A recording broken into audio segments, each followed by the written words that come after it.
Start कर हर सुबह खुद को स्टार्ट कर। अब रुख करते हैं कोयटा की तरफ। हिकमतुल्लाह की रिपोर्ट के मुताबिक बगैर इजाजत रैलियां निकालने पर पीटीआई कारकुना के खिलाफ कोयटा के 3 थानों में मुकदमा दर्ज। बलूचिस्तान की दारहुकूमत कोयटा में तहरीक इंसाफ की हमायत याफ्ता उम्मीदवारों की रैली के खिलाफ 3 थानों में मुकदमा दर्ज किए गए। पीर को ये मुकदमात जना टाउन, ग्वालमंडी और सिटी थाने में पुलिस की मदयत में दर्ज हुए। पुलिस ने कहा कि इजाजत के बगैर रैली निकाली गई।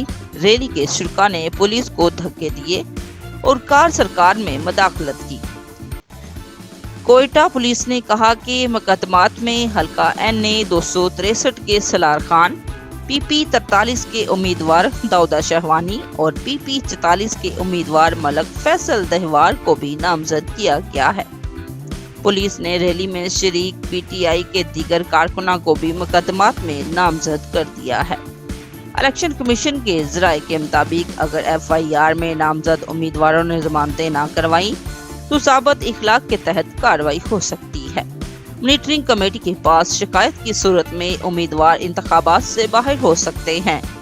इतवार को पुलिस ने कराची समेत मुल्क के दीगर शहरों में पीटीआई के दर्जनों कारकुनों को गिरफ्तार किया गया था।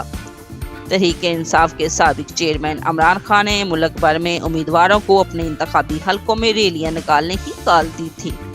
पीटीआई के मीडिया एडवाइजर जुल्फकार अली बुखारी ने कहा था कि कराची के अलावा रावलपिंडी समेत पंजाब के दीगर हिस्सों में भी गिरफ्तारियां की गई हैं। जैसे मानता हूँ बैटरी हो तो सिर्फ होता है।